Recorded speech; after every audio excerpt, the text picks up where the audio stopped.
こんにちは、ゆきです。今回はデフォルメのクリームソーダの作り方を解説していきます。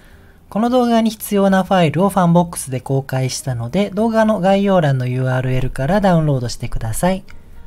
動画の流れは次の通りです。まず、配布している画像に合わせてモデリングしていきます。続いて、マテリアルの設定を行います。アイスクリームだけは難易度が高いので、今回は配布したブレンドファイルからアペンドで持ってくるという形をとります。続いて、ライティングやカメラの設定を行います。最後にコンポジット濃度を調整してレンダリングした画像をより魅力的にしていきます。では始めていきましょう。まずは参照画像を正面に出すために点キーの1で正面からの視点に切り替えます。透視投影になっている場合は点キーの5で平行投影に切り替えましょう。シフトプラス A でイメージの中のリファレンスで画像を出しましょう。オブジェクトデータプロパティに移動します。デプスをフロントに変更してオパシティにチェックを入れて数値を下げましょう。自分の見やすいと思う不透明度にできたら設定完了です。ではグラスを3種類作っていきましょう。最初は左側のグラスから作成します。シフトプラス A でメッシュの中のサークルを選択します。頂点数が多いのとサイズが大きすぎるので左下のアドサークルを開いて調整しましょう。このウィンドウは生成した直後にしか表示されないので、もし他の場所を触ってしまった場合は F9 キーを押しましょう。それでも表示されない場合はもう一度サークルを生成しましょう。頂点数を16に変更します。半径を 0.015 に変更します。あとはこのサークルに合わせて画像のサイズを S キーで小さくしていきます。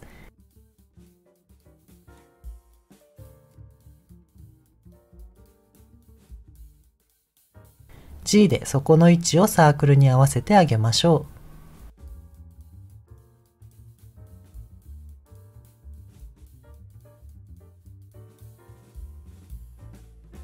ここまでできたらタブキーを押してエディットモードで編集していきましょう。まずは A キーで全選択します。E、S キーの順に押して内側に面を伸ばしていきましょう。F キーで面を貼ります。A キーで全選択して E で上に伸ばしていきましょう。続いて面選択に切り替えます。オルトを押しながら辺をクリックして画面のように一周選択します。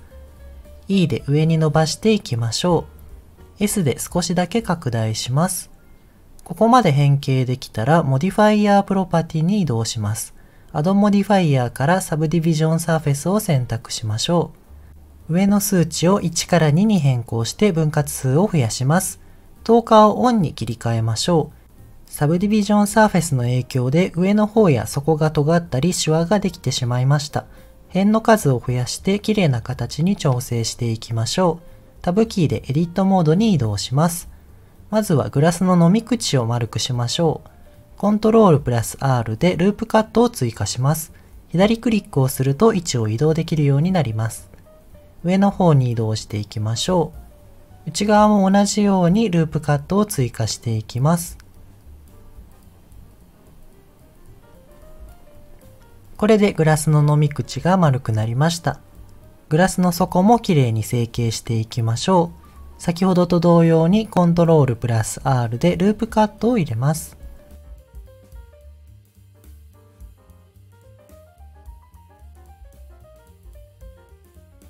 続いてシワをなくします。面選択に切り替えましょう。底の面を選択したら I キーで内側に面を差し込みます。きれいな形になりました。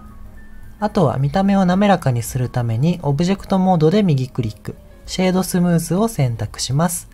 最後に面の向きが外側を向いているか確認します。ビューポートオーバーレイズのフェイスオリエンテーションにチェックを入れましょう。赤色になっている部分は面が裏返っている状態なので、エディットモードで A で全選択をして、シフトプラス N で面の向きを反転させましょう。全体が青色になれば完成です。続いて真ん中のグラスも作っていきましょう。今作ったグラスは H で非表示にしておきます。Shift プラス A キーでメッシュの中のサークルを選択します。先ほどのグラスを作った時と頂点数や半径が同じ設定になっているので、そのままで OK です。一度ブレンダーを閉じると設定が初期化されるので、その場合は頂点数を16、半径を 0.015 メートルに変更してください。では、このサークルに合わせて G キーで画像を移動していきます。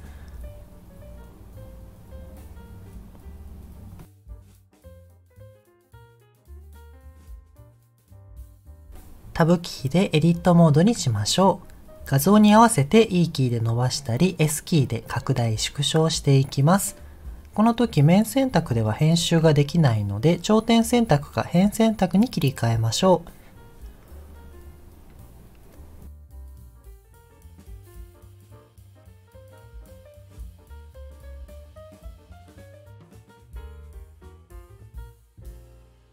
サブディビジョンサーフェスを追加してから細かく調整していくので、頂点の位置は大まかで OK です。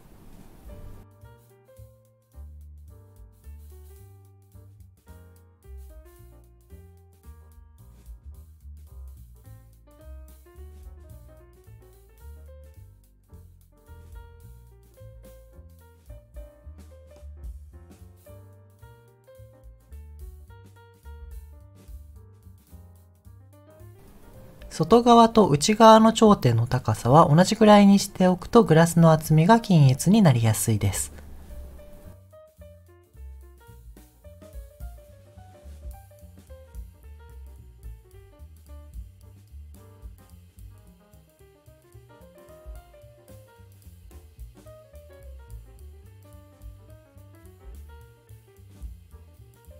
それぞれの端に F キーで面を貼りましょう。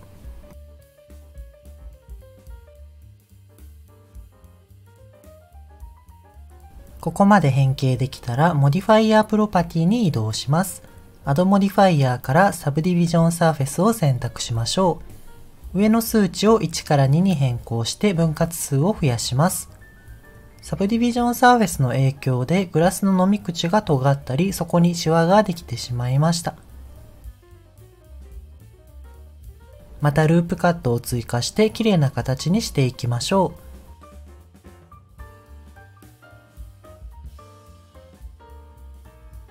極端に変形している部分にコントロールプラス R キーでループカットを追加します。グラスの内側や持ち手の部分などの見にくい部分は透過をオンにして調整していきます。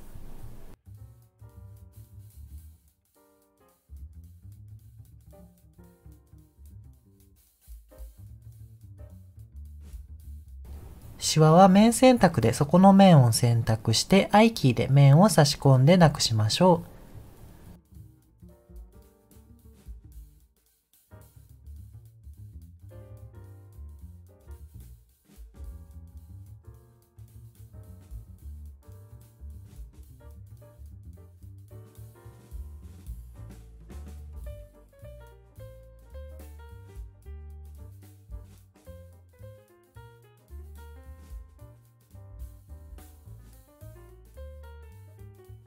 あとは画像に合わせて形を整えます。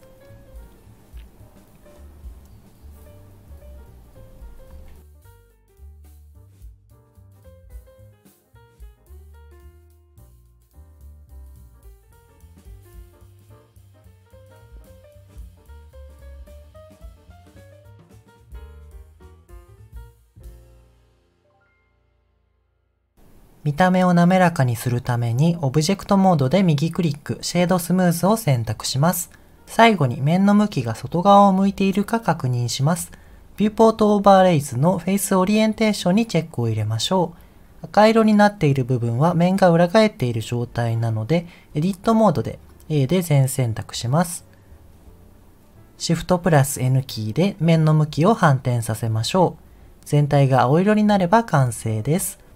最後に右のグラスも作っていきましょう。今作ったグラスは H キーで非表示にしておきます。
これで3つすべてのグラスが完成しました。では、このグラスに合わせてソーダを作っていきましょう。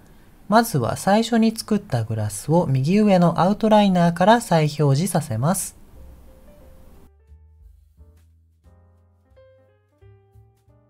タブキーでエディットモードに移動しましょう。透過をオンにして面選択に切り替えます。グラス内側の底の面を選択しましょう。選択範囲を広げていきたいので、コントロールキーを押しながらプラスキーを何回か押します。点キーレスのキーボードの場合は、オルトキーとシフトキーを押しながらクリックして1周ずつ選択していきましょう。もしくは辺選択に切り替えて、こちらの辺をオルトキーを押しながらクリックして1周選択。セレクト、セレクトループス、セレクトループインナーリジョンで同じように選択できます。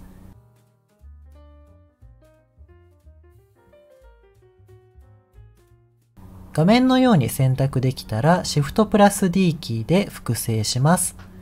右クリックでそのままの位置に固定しましょう。続いて P キー、セレクションで選択範囲を別オブジェクトに分離します。タブキーでオブジェクトモードに戻って分離した方のオブジェクトを選択し直します。またタブキーでエディットモードにしましょう。今回は分離した時点で面が裏返ってしまっているので A キーで全選択して Shift プラス N キーであらかじめ面を反転しておきます。ソーダの量が多いので画像に合わせて G キーを2回押して辺をスライドしていきましょう。上の面が閉じていないので面を貼ります。一番上のループを1周選択。E、S キーの順に押して内側に少し伸ばします。F キーで面を貼りましょう。サブディビジョンサーフェスの影響で上の方が丸まってしまっているのでグラスを作った時と同じようにループカットを追加します。コントロールプラス R キーで側面にループカットを追加して上の方に移動していきます。形が完成したら A キーで全選択。S キーで拡大してソーダをグラスに少しだけ重ねます。この作業を不思議に思う方もいると思うので、なぜ2つを重ねる必要があるのかを説明するために2種類の飲み物を用意しました。左がグラスと飲み物が離れている状態で、右が重なっている状態です。どちらがいいと思うかは個人の好みによりますが、右の方が飲み物がグラスの側面の際まであるように見えて、より現実に近い表現になっています。今回は重ねた状態で進めていきますが、デフォルメ CG なので左が可愛いと思う方はもちろん左で進めても OK です。ちなみに中途半端に重なっているとこんな感じになります。では同じ要領で他2つのグラスにもソーダを作っていきましょう。今度は2番目に作ったグラスを使います。タブキーでエディットモードに移動して面選択で一番底の面を選択。コントロールキーを押しながらプラスキーを何回か押します。画面のように選択できたら Shift プラス D キーで複製します。右クリックでそのままの位置に固定しましょう。続いて P キーセレクションで選択範囲を別オブジェクトに分離します。タブキーでオブジェクトモードに戻って分離した方のオブジェクトを選択し直します。またタブキーでエディットモードに移動しましょう。先ほどと同様に分離した時点で面が裏返っているので A キーで全選択して Shift プラス N キーで面を反転しておきます。上の面が閉じていないので面を貼ります。頂点選択か辺選択に切り替えて Alt キーを押しながら一番上のループを一周選択。E、S キーの順に押して内側に少し伸ばします。F キーで面を貼りましょう。サブディビジョンサーフェスの影響で上の方が丸まってしまっているので、グラスを作った時と同じようにループカットを追加します。コントロールプラス R キーで側面にループカットを追加して上の方に移動していきます。形が完成したら A キーで全選択、S キーで拡大してソーダをグラスに少しだけ重ねます。これで2つ完成しました。3番目のソーダも同じように作っていきましょう。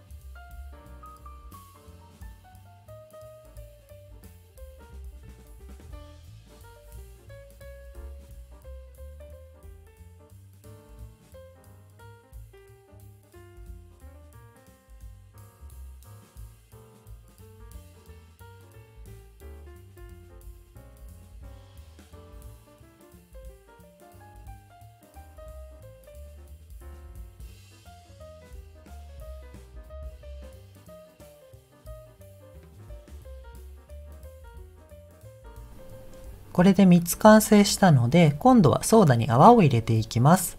まずは泡の元になる Q を生成しましょう。シフトプラス A キーでメッシュの中の ICO スフィアを選びます。見た目を滑らかにするためにオブジェクトモードで右クリック、シェードスムースを選択します。S キーで適当に小さくしていきましょう。スケールを1対1対1に戻したいので、コントロールプラス A キーでスケールを選択します。エディットモードで小さくした場合はスケールは変わらないので、この作業は必要ありません。どちらでも好きな方でサイズを調整してください。今回は2種類の大きさの泡が欲しいので、シフトプラス D キーで複製して S キーで小さくして横に置いておきます。この2つをパーティクルに使いたいのでコレクションにまとめましょう。2つとも選択したら M キーを押してニューコレクションをクリックします。名前はわかるようにつけておきましょう。ここまでできたらソーダを選択してパーティクルプロパティのプラスマークをクリックします。エミッターからヘアーに切り替えてレンダータブを開きます。レンダーアズをパスからコレクションに切り替えましょう。切り替えると下にインスタンスコレクションが出てくるので、先ほど作成した泡の入ったコレクションを開きましょう。これでソーダの周囲に泡がたくさんつきました。サイズも調整していきましょう。スケールの値を 0.01 まで下げます。泡が小さくなってくるとオブジェクトの内側に入って見えなくなるので、透過をオンにしておきます。まだ泡が大きいという場合は 0.01 よりも小さい値を入力して調整していきましょう。もしくは泡自体のサイズを小さくしていくとパーティクルの泡も小さくなっていきます。少しだけランダム感を持たせたいのでスケールランダムネスを 0.2 まで上げましょう。初期設定だと大きい泡が多すぎるので大きい泡と小さい泡の数を調整していきます。ユーズカウントにチェックを入れましょう。小さい方の泡のカウントを増やしていきます。今回は大きい泡と小さい泡が1対10になるように調整しました。このままだと泡が列に並んでいて変なので、次は泡の位置を調整していきましょう。一番上にあるエミッションタブの中のソースタブを開きます。ディストリビューションをジッターからランダムに切り替えましょう。そうすると泡の位置がランダムに変わると思います。でもよく見ると上の方と下の方に泡のない部分があります。これを解消するためにタブキーでエディットモードに切り替えます。コントロールプラス R キーで側面にループカットを何本か入れましょう。マウスホイールを回すとループカットの本数が増えます。こうすることで全体的に泡をつけることができました。あともう一つ、下の方を見ると変なところに泡の固まった部分があります。原点の位置がオブジェクトの外にあることが原因なので、オブジェクトモードで右クリック、セットオリジン、オリジントゥジオメトリーを選択しましょう。これで外にあった泡が消えました。では、あと2つも同じパーティクルを設定しましょう。他2つのソーダも先ほどのソーダと同様に原点の位置がオブジェクトの外にあるので、あらかじめ原点を動かしておきます。オブジェクトモードで右クリック、セットオリジン、オリジントゥジオメトリーを選択しましょう。1から同じことをするのは面倒なので、設定をコピーしていきます。先に何も設定していない2つのソーダをシフトキーを押しながら選択します。次にコピーしたいパーティクルを設定してあるソーダをシフトキーを押しながら選択します。コピー元がオレンジ色でコピー先が赤色になっていれば OK です。パーティクルプロパティのプラスとマイナスマークの下にある下矢印を開きましょう。コピーアクティブトゥセレクティッドオブジェクツをクリックするとすべてのソーダに泡がつきます。右のソーダは上と下に泡がない部分があるので、先ほどと同じようにタブキーでエディットモードに切り替えます。コントロールプラス R キーで側面にループカットを何本か入れましょう。マウスホイールを回すとループカットの本数が増えます。これで泡は完成です。次は氷を作っていきましょう。Shift プラス A キーでメッシュの中のキューブを選択します。S キーでグラスに合わせてサイズを小さくしていきます。スケールを1対1対1に戻したいので、コントロールプラス A キーでスケールを選択します。エディットモードで小さくした場合は、スケールが1対1対1のままなので、この作業はいりません。モディファイヤープロパティからベベルとサブディビジョンサーフェスを追加します。まずはベベルの調整をします。セグメントを2に変更してからアマウントを小さくしていきます。0.001 から 0.003 くらいがちょうどいいかと思います。今回は 0.002 に設定しました。見た目を滑らかにしたいので、オブジェクトモードで右クリック、シェードスムースを選択しましょう。サブディビジョンサーフェスの上の数値を2にします。これで氷は完成です。G キーでソーダの中に移動して、Shift プラス D キーで複製してたくさん配置しておきましょう。R キーでそれぞれ別の角度に回転させるとより自然に見えると思います。ちなみに先にマテリアルプロパティから New をクリックしてマテリアルを設定しておくと、複製した氷にも同じマテリアルが設定されるので、後ほど1個ずつ選択する手間が省けておすすめです。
このあたりで一度それぞれをコレクションにまとめておきましょう。ひとまとまりで選択したら M キーでコレクションにまとめます。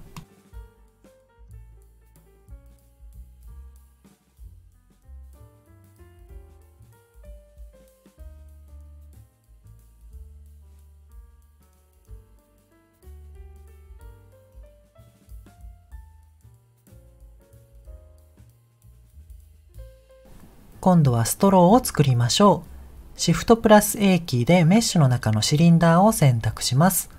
頂点が多いので左下のアドシリンダーを開いて頂点数を16に変更しましょう。タブキーでエディットモードに切り替えて編集していきます。まずは大きさは気にせずにストローの形にしていきましょう。高さを変えずに細くしていきたいのでS、Shift Z キーの順に押して Z 軸方向のスケールを変えずにサイズを変更しましょう。形ができたら穴を開けていきます。面選択に切り替えましょう。上と下の面を Shift キーを押しながら選択します。I キーで面を差し込んでいきましょう。面を差し込んだらそのまま選択した状態でエッジの中のブリッジエッジループスをクリックします。これで穴が開きました。モディファイヤープロパティに移動します。Add モディファイヤーからサブディビジョンサーフェスを選択しましょう。上の数値を1から2に変更して分割数を増やします。ループカットを追加して形を整えていきます。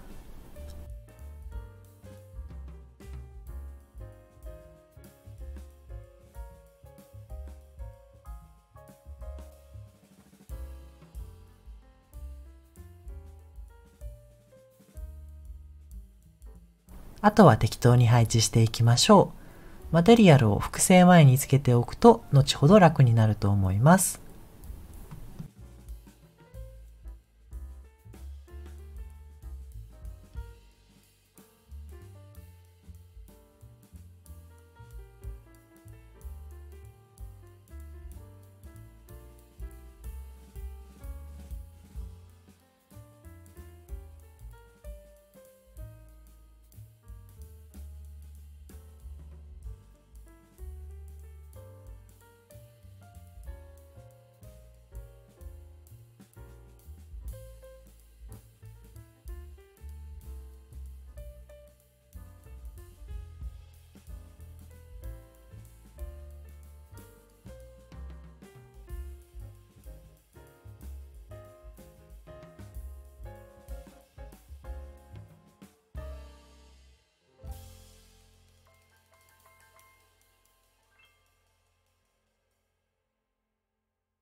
次はスプーンを作っていきます。便利なアドオンがあるのでそれを使いましょう。エディットのプリファレンスを開きます。アドオンの検索ボックスにアドメッシュと打ち込みます。エクストラオブジェクツを有効にしましょう。シフトプラス A キーでメッシュの中のエクストラズの中の T-POT プラスを選択します。オブジェクトタイプを T-POT から T-SPOON に切り替えましょう。先端がくっついていないので2つずつ頂点を選択して M キー Add Center でマージしていきます。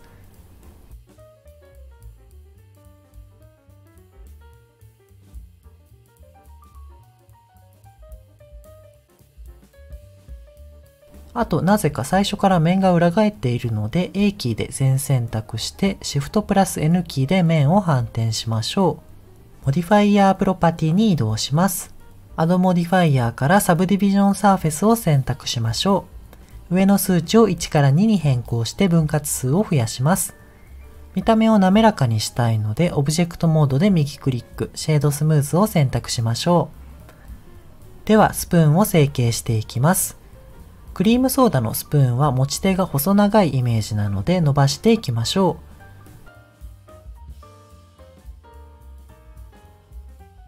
透過をオンにして持ち手の部分を画面のように選択します。G、Y キーの順に押して動かしていきましょう。頂点の位置に偏りがあるのでこの状態で S、Y キーの順に押して辺の間隔を広げていきましょう。S、X キーの順に押して持ち手を細くしていきます。これでスプーンも完成したので適当に配置しておきましょう。マテリアルを複製前につけておくと後ほど楽になると思います。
ではさくらんぼを作ります。Shift プラス A キーでメッシュの中のキューブを選択します。Add モディファイヤーからサブディビジョンサーフェスを選択しましょう。このまま適用したいので下矢印からアプライを選択するか、モディファイヤーの上でコントロールプラス A キーを押します。もう一度サブディビジョンサーフェスを追加しましょう。両方の数値を3に変更して分割数を増やします。見た目を滑らかにしたいので、オブジェクトモードで右クリック、シェードスムーズを選択しましょう。上の方をへこませていきます。この3つの頂点を選択して GZ キーで下に動かします。真ん中の頂点だけ選択してもう少しへこませましょう。ヘタの方も作っていきます。シフトプラス A キーでメッシュの中のサークルを選択します。G キーでさくらんぼのへこんでいるあたりの内側に移動します。タブキーでエディットモードに切り替えたら、まずは A キーで全選択して S キーでサイズを調整しましょう。点キーの位置で正面からの視点に切り替えたら、ヘタを伸ばしたい方にマウスポインターを移動して、コントロールキーを押しながら右クリックします。同じようにして伸ばしていきましょう。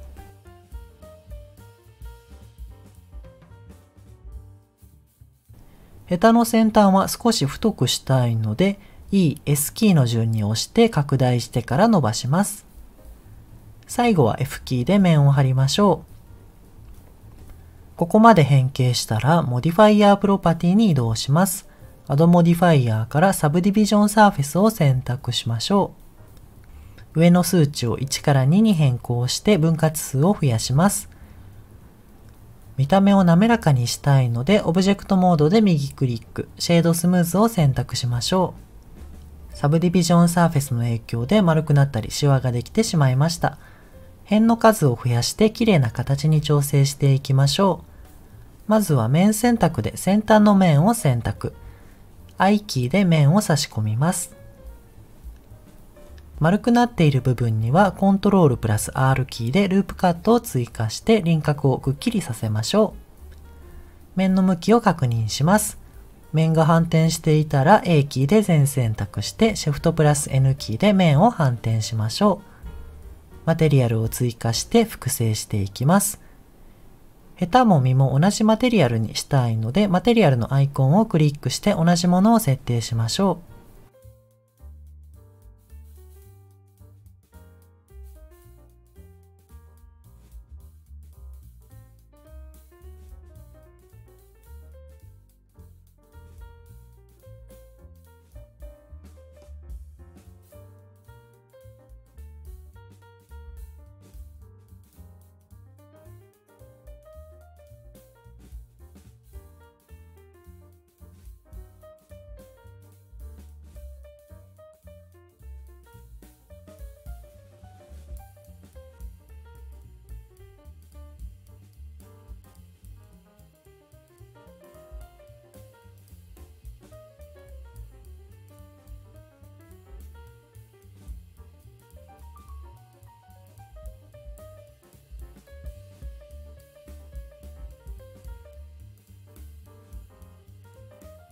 最後、アイスを乗せます。今回のアイスはシェーディングがちょっと難しいので、配布したブレンドファイルから持ってきましょう。ファイルのリンクは動画の概要欄に貼ってあります。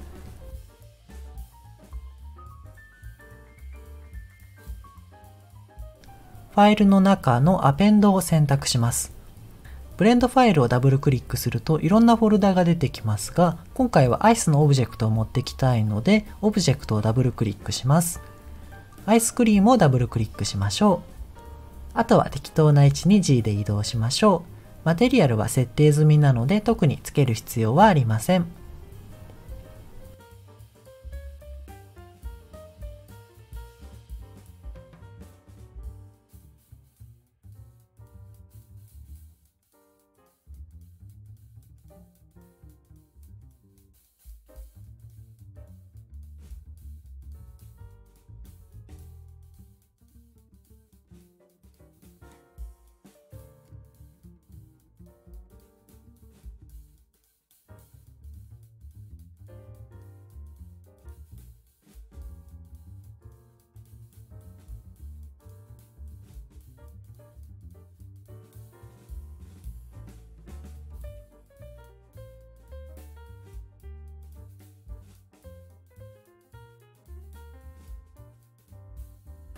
では、アイス以外のマテリアルを設定していきましょう。レンダープレビューに切り替えます。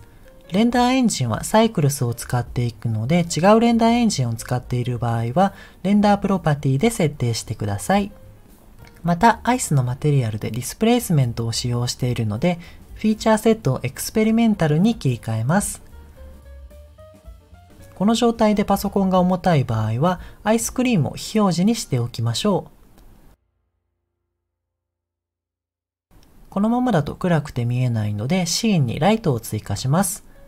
シフトプラス A キーでライトの中の3を選択します。ライトの設定をしましょう。まずアイテムを開きます。アイテムが見つからないときは N キーを押しましょう。ローテーションの Y をマイナス60度にします。続いてオブジェクトデータプロパティを開きます。ストレングスを5、アングルを70度にしましょう。チュートリアルなので細かく値を紹介しましたが、このあたりは好みで変えても OK です。明るくなったのでマテリアルを調整していきます。まずは簡単なところから設定していきましょう。ストローを選択します。ベースカラーのバリューの値を0にします。ラフネスの値も0にしましょう。これで真っ黒でツヤツヤのストローになりました。次はさくらんぼにします。ベースカラーを赤色にしましょう。今回はコンポジット時にかなりコントラストを上げて調整します。なので色飽和を防ぐためにサイドは控えめにするといいと思います。ラフネスの値は0にしましょう。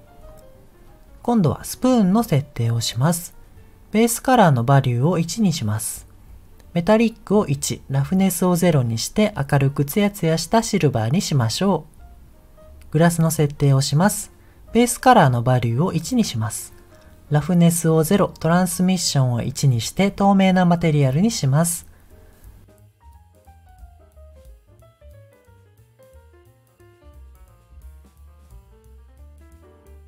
今回もそうなんですけど、グラスの輪郭に黒い部分ができることがあります。この場合はレンダープロパティのライトパスのグロッシーの値を上げると改善すると思います。今回は12に設定しました。続いて氷の設定をします。ベースカラーのバリューを1にします。ラフネスを0、トランスミッションを1、IOR は 1.33 に設定しましょう。氷の IOR は実際には 1.309 なんですけど、どちらも見た目は大きく変わらなくて泡にも同じマテリアルを使うので水の IOR にしています。現実に準拠したい場合は 1.309 にしておきましょう。泡にも同じマテリアルを設定します。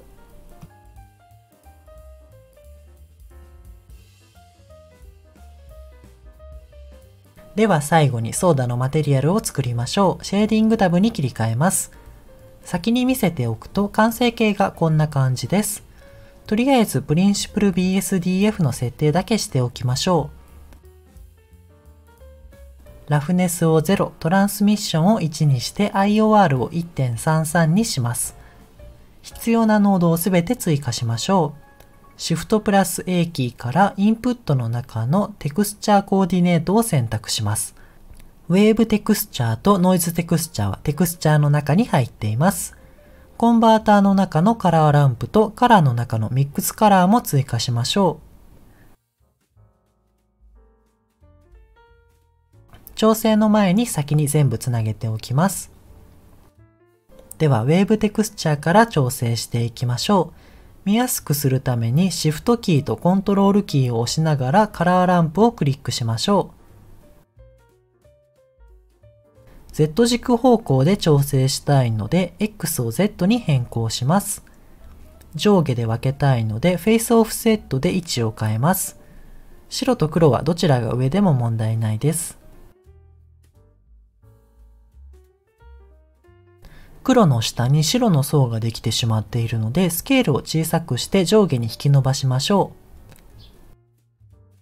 う。これで上から下まで綺麗なグラデーションになりました。あとはソーダが混ざりきっていない表現をより強めるために白と黒の境目を歪ませていきましょう。まずは歪みの大きさを決めるためにディストーションの値を上げていきます。今回は 1.5 にしました。ディテールは10にします。ディテールスケールを上げて歪みを細かくしていきましょう。今回は60にしました。では色をつけていきましょう。今回は下の方を濃い緑色に、上の方を薄い緑色にしました。ではノイズテクスチャーとミックスカラーを使って濃淡をよりはっきりとさせていきましょう。元の表示に戻すためにシフトキーとコントロールキーを押しながらプリンシプル BSDF をクリックします。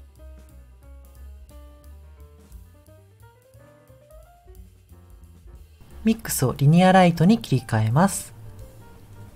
ファクターを1まで上げましょう。ノイズテクスチャーのスケールを大きくしてノイズを小さくしていきます。今回は150にしました。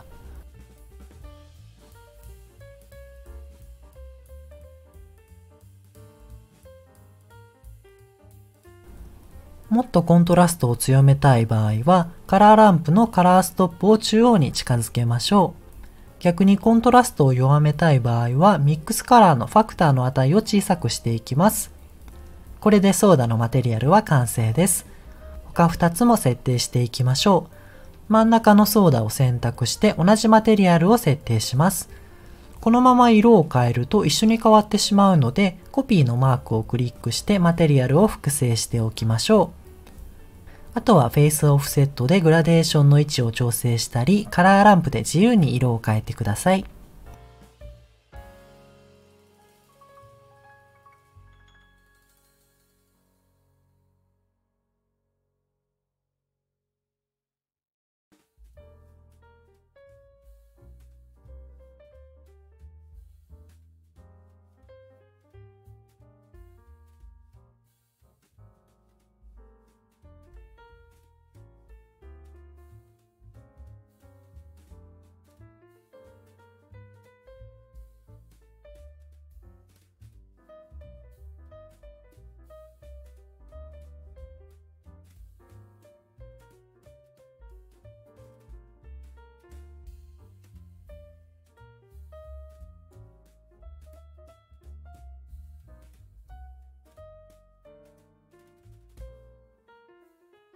では背景を作りましょう。シフトプラス A キーでメッシュの中のプレーンを選択します。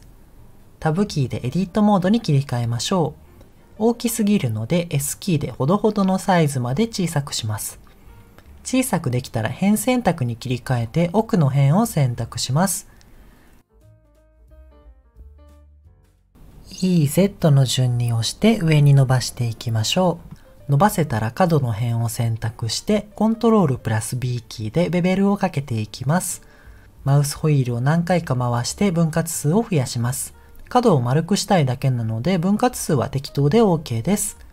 見た目を滑らかにしたいのでオブジェクトモードで右クリック、シェードスムーズを選択しましょう。カメラを配置します。点キーの1で正面からの視点に切り替えたらシフトプラス A キーでカメラを追加します。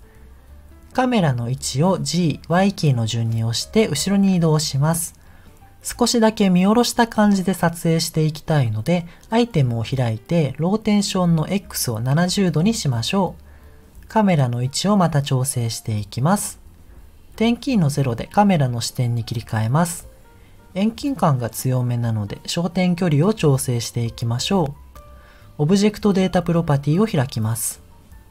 フォーカルレングスを 150mm に変更します。カメラ外の情報はいらないので、ビューポートディスプレイのパスパルトゥを1まで上げておきましょう。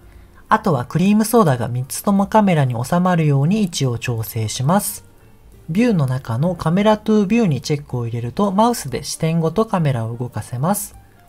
解像度を変更します。アウトプットプロパティを開きましょう。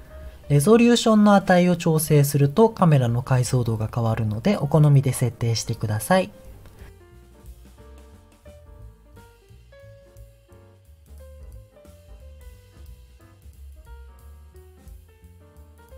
これでカメラの設定は終了です。今度はクリームソーダの後ろにライトを置いて絵にアクセントを加えましょう。シフトプラス A キーでライトの中のエリアを選択します。RX-90 の順に押して90度回転させます。G、Y キーの順に押してライトを後ろに動かしましょう。ライトの中心が背景の裏に入れば OK です。ライトを調整していきます。オブジェクトデータプロパティを開きましょう。ちょっと大きいのでサイズを背景に収まるくらいまで小さくしていきます。スプレッドを小さくして光の広がりを調整しましょう。小さくしていくにつれて床への光の影響が減っていきます。0度にすると床への光の影響がなくなります。ただアクセントとしての役割も小さくなってしまうので、もう少し角度は大きい方がいいかもしれません。これもお好みなので自分がいいと思える角度を探してみてください。今回は30度にしました。よく見るとグラスの底の部分が背景を貫通しているようなので G、Z キーの順に押して少しだけ下に移動しましょう。次が画像出力前の最後の工程です。コンポジッティングタブに切り替えましょう。ユーズノードにチェックを入れます。シフトプラス A キーでカラーの中のエクスポージャーとカラーコレクションの2つを追加します。全部つないでいきましょう。あとはこの画面で調整後の画像を見るためにアウトプットの中のビューワーを追加して一番後ろにつなぎます。これでコンポジットの準備も完了です。ではレンダリングの設定を確認して画像を出力していきましょう。レンダープロパティを開きます。今回のレンダーエンジンはサイクルスでフィーチャーセットはエクスペリメンタルにしてあります。マックスサンプルスは512くらいあればいいと思います。で、ノイズにチェックを入れておきましょう。では F12 を押すか、レンダーの中のレンダーイメージでレンダリングしましょう。レンダリングが終了しました。このウィンドウは消しても隠しておいてもどちらでも OK です。画像が大きすぎるので V キーで小さくしていきます。小さくしすぎたら Alt プラス V キーで戻しましょう。画像の位置は Alt キーとマウスの中ボタンで移動できます。まずはエクスポージャーで画像の露出を調整します。数値を上げて明るくしていきましょう。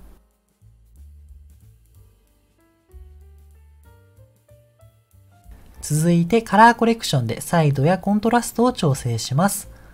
まずはマスターで全体的にサイドとコントラストを上げていきます。ちょっと変えるだけでかなり見た目が変わってしまうので注意してください。今回はサチュレーションを 1.15、コントラストを 1.25 にしました。ではハイライトから順に明るさを調整していきます。ガンマが中間部、ゲインが明るい部分、リフトが暗い部分に対応しているので、ハイライトの場合はゲインの数値を変えると調整しやすいと思います。今回は少し明るくしたかったので 1.2 にしました。続いてミッドトーンの調整をします。少し暗めにしたかったのでガンマを 0.85 にしました。最後にシャドウの調整をします。暗い部分をより暗くしたかったのでガンマとゲインをそれぞれ 0.8 にしました。シャドウの場合はガンマとゲインを同じくらい変更すると思い通りにしやすいのでこんな感じにしています。